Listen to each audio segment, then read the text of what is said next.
हाय अल्लाह, ये कोरमा बनाते बनाते मेरे हाथों का कीमा ही बन गया। पता नहीं कैसे भूखे नंगे लोगों के खानदान में निकाह कर दिया। बस इन्हें तो फरमाना आता है 10 पतीले बिरयानी और 10 पतीले कोरमा बनाने में शामत तो मेरी आती है। मिट्टी के चूल्हे पर बड़े बड़े पतीले चढ़े हुए, वहीं गुस्से में लाल पीली जोया बिरयानी कोरमा बना रही है। तभी ददिया सास सलमा आवाज लगाती हैं, अरे ओ पोता बहू, और कितनी देर लगेगी बिरयानी और कोरमा तैयार होने में? भूख के मारे सबके पेट में चूहे खलबली मचा रहे हैं, अब इफ्तार परोस दो। जी दादी जान, बस थोड़ी देर और लगेगी, कोरमा बिरयानी पक गई है, परोसती हूँ।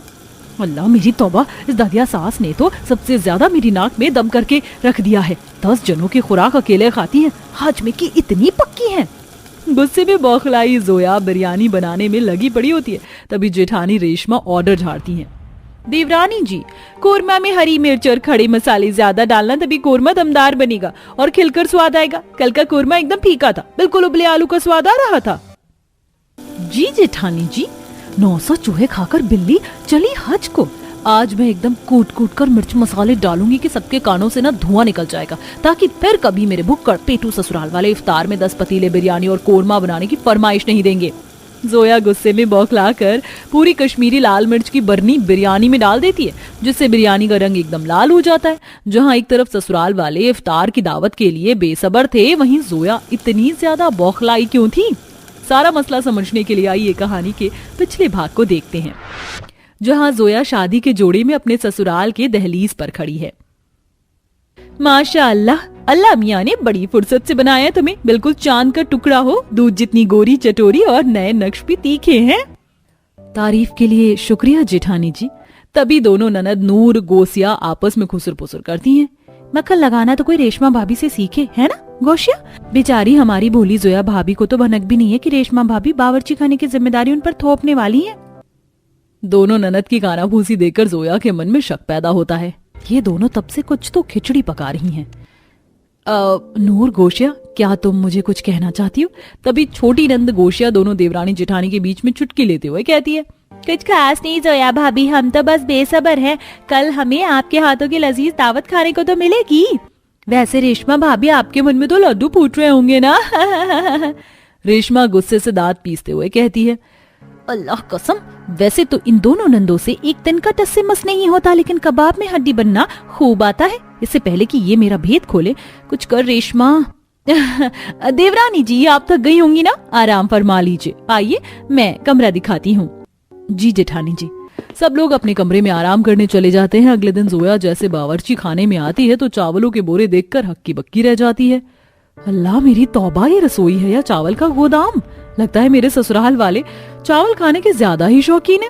तभी ससुर अकरम और दोनों देवर इमरान इरफान बड़े बड़े काली पॉलिथीन में चिकन मटन लेकर बावर्ची खाने में आते हैं। जोया भाभी, हम सादे चावल खाने के शौकीन नहीं हैं, बल्कि चिकन बिरयानी और मटन कोरमा खाने के शौकीन हैं। हाँ भाभी, मैं तो पूरी 2 पतीले भरकर बिरयानी कोरमा खाऊंगा। एक अकेले देवर की इतनी खुराक सुनकर जोया झल्ला जाती है। या अल्लाह, कहीं मेरे देवर के अंदर जिनका वास तो नहीं? 2 पतीले बिरयानी और कोरमा में तो 10-12 बंदे भरपेट खा लेंगे। इतनी खुराक इस अकेले सूखड़े की? अरे बहू बेगम, क्या ख्याली पुलाव पकाने लगी? जल्दी से बिरयानी कोरमा बनाने में जुट जाओ, जोरों की भूख लगी है। जी अब्बा जान। जोया एक पतीले में चावल निकालने लगती है, तभी सास नगमा रसोड़े में आती है। अरे जोया बहू, इतनी जरा सी बिरयानी में किसी का पेट नहीं भरने वाला। हमें घर में रोजाना का 10 पतीले बिरयानी और 10 पतीले कोरमा लगता है। एक बार में 10 पतीले बिरयानी और 10 पतीले कोरमा बनाने की बात से बेचारी बहू का माथा चकरा जाता है। कई भैंस पानी में, आज तो अच्छी खासी शामत आ गई। जोया भड़के मिजाज में 10 पतीले बिरयानी और कोरमा बनाने में भिड़ जाती है। या अल्लाह, 10 पतीले बिरयानी और कोरमा बनाते बनाते मेरी तो कमर अकड़ गई। इतना सब बनाते हुए जोया बुरी तरह थक कर चूर होती है और चिढ़ते हुए सबको परोस कर देती है। माशाअल्लाह, बहुत ही दमदार बिरयानी बनाई है। इस बार तो रमजान के रोजों में बढ़िया दावत खाएंगे। क्या मतलब अब्बा हुजूर? मैं समझी नहीं। मैं बताती हूँ जोया भाभी, हमारे यहाँ रमजान के रोजे में 10 पतीले बिरयानी और कोरमा से ही इफ्तार करते हैं। यह सुनकर जोया के सर से चिड़िया उड़ जाती है। इसी तरह से रमजान के महीने की शुरुआत हो जाती है। पूरा परिवार हल्के फुल्के खजूर और शरबत के साथ सहरी खाते हैं। रमजान का पहला रोजा सबको मुबारक हो। आपको भी रमजान मुबारक दादी जान।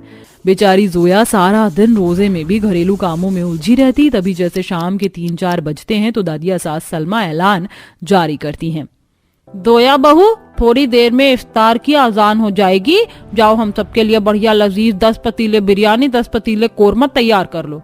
पर दादी जान, आप सब लोग रोजे में हैं, ऐसे में हल्का फुल्का खाना चाहिए। तला भुना और गोश्त हजम करना बहुत मुश्किल होता है। मैं लच्छा पराठा और सब्जी बना लेती हूँ।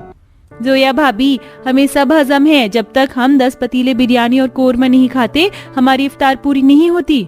उफ, इस नास पीटी ननद ने तो मेरी सबसे ज्यादा मिट्टी पलीत कर रखी है। हाथ बटाने को बोल दो तो मौत आ जाती है, बस ऑर्डर झाड़ने में चंट है। अरे बहू, अब दही की तरह यहाँ जमी रहेगी, इफ्तार की दावत भी बनाएगी। जी अम्मी जान। जैसे बहू मुंह फुलाकर जाने लगती तभी दादिया सास सलमा टोकती हैं। अरे बहू, ख्याल रहे रमजान के 30 दिनों की इफ्तार को बिरयानी और कोरमा मिट्टी के चूल्हे पर तैयार करना है तुझे। गैस चूल्हा पाक नहीं होती है। अल्लाह कसम, ये दादी सास अब मुझे आंखों में खटक रही हैं। जी दादी जान, आपका हुक्म सर आंखों पर।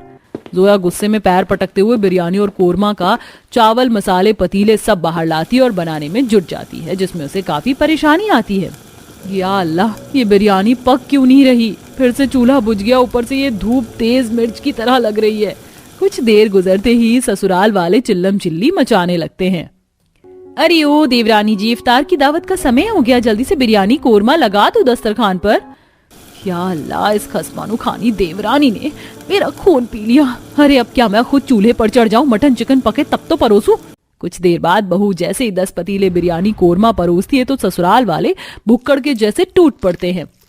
भाई वाह बहू बेगम, बहुत ही जायकेदार बिरयानी बनाई है, एकदम मिर्चदार इफ्तार हो तो ऐसी। जी शुक्रिया अब्बू जान।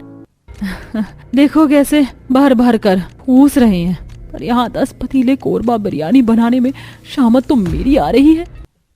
सब के सब सारी बिरयानी कोरमा चट कर जाते हैं, जिससे जोया के लिए कुछ नहीं बचता है। या अल्लाह, कैसे निकम्मे एहसान फरामोश लोग। मेरा तो खून खौल रहा है। इतने चाव से मैंने कोरमा बिरयानी बनाई थी और मुझे नसीब ही नहीं हुआ। जोया के खातिर ये रोज का सिलसिला बन जाता है।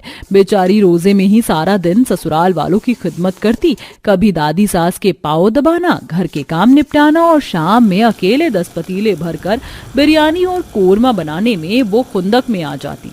कई बार तो वो इतना थक कर चूर हो जाती कि उसे चक्कर भी आ जाते थे। भाभी, ओ जोया भाभी, और कितना वक्त लगेगा? भूख के मारे पेट में चूहे दौड़ रहे हैं। अरे बिरयानी बना रही हो या बीरबल की खिचड़ी? गोसिया की बात पर इस बार जोया भड़क कर जवाब देती है।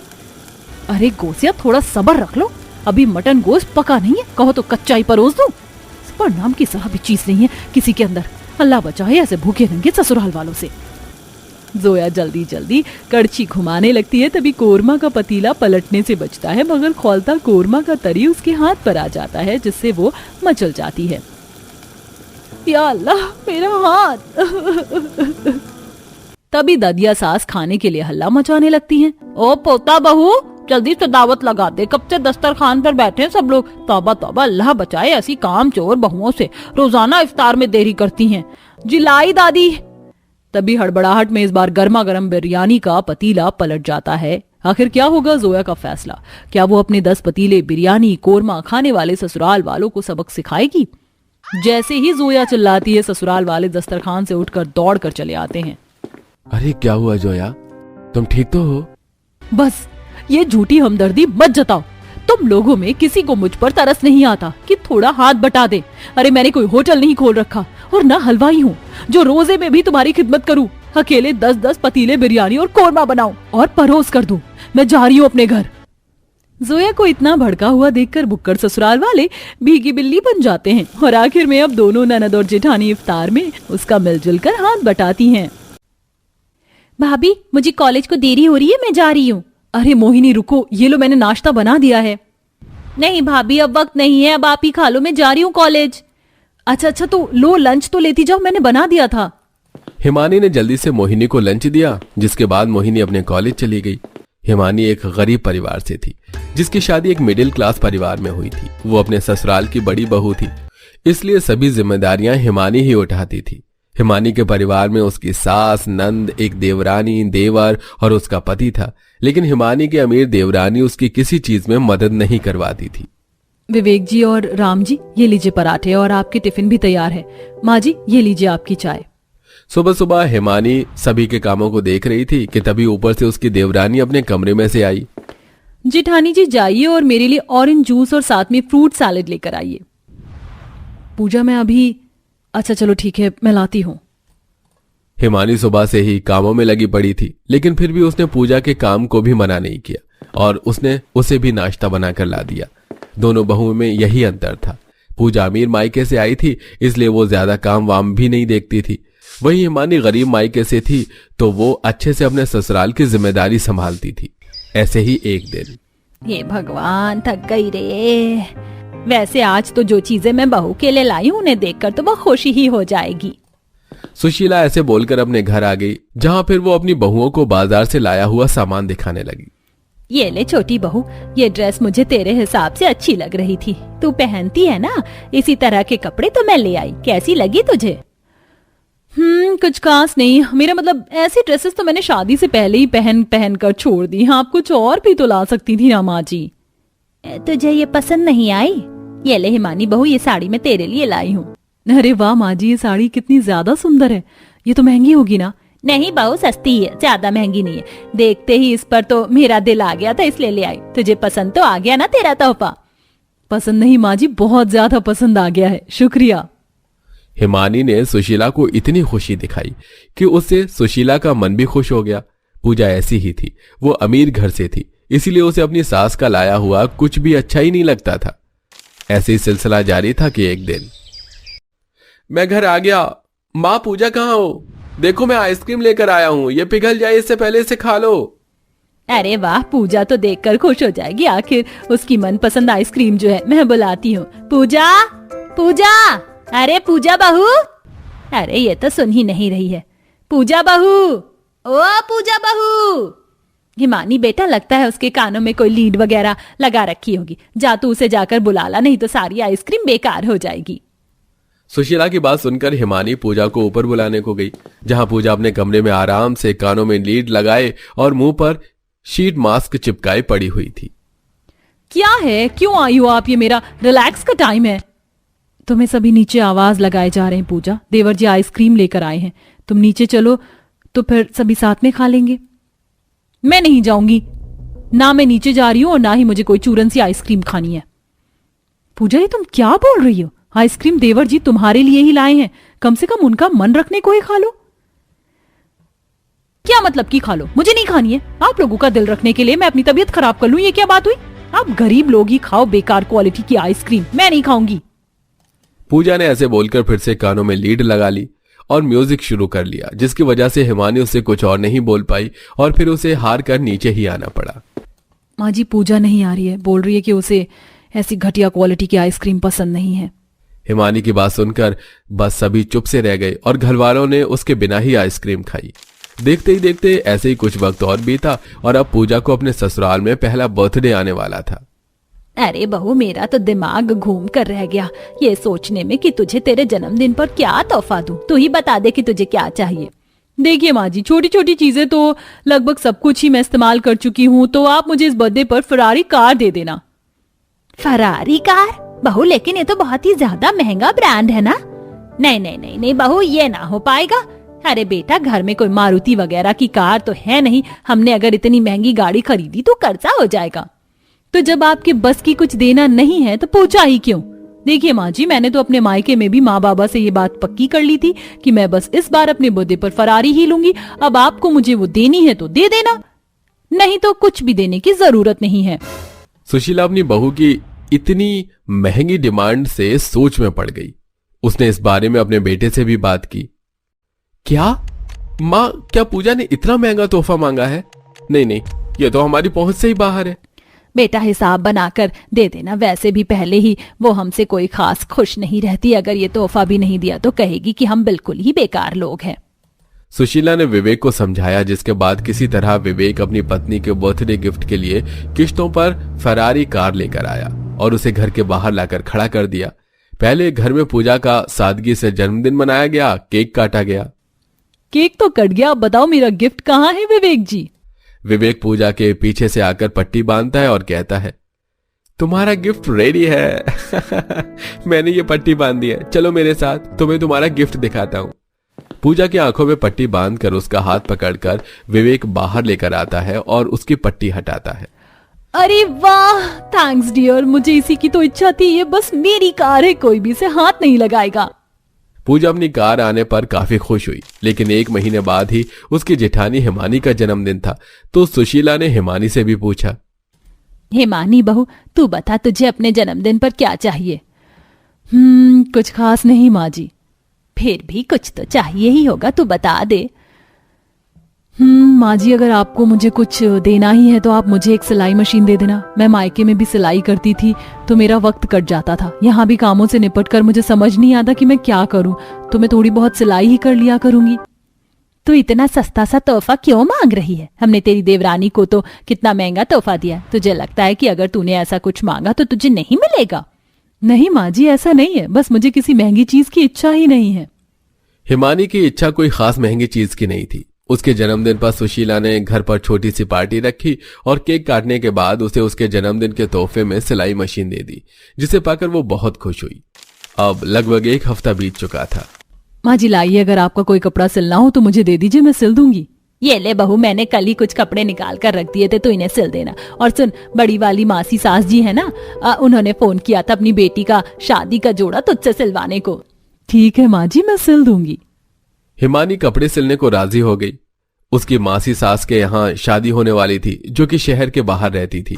कर्जा हो जाने की वजह से हिमानी ने अब घर में ही सिलाई का काम शुरू कर दिया था, इसीलिए अपनी मासी जी की बेटी और घर वालों के कपड़े वही सिल रही थी।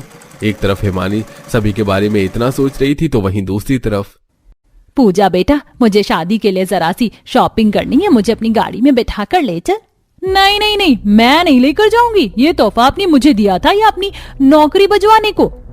मैं नहीं लेकर जाऊंगी आपको कहीं पर भी।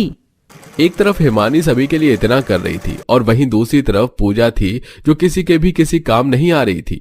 ऐसे ही दिन गुजर गए और आज मासी जी के यहाँ शादी का दिन भी आ गया। माँ, आप इस तरह टैक्सी वगैरह क्यों बुक कर रही हो? मेरा मतलब, हम पूजा की गाड़ी में भी तो जा सकते हैं ना। पूजा की गाड़ी? कोशिश करके देख ले बेटा, वो उन लोगों में से नहीं है जो साथ साथ रहना पसंद करती हो।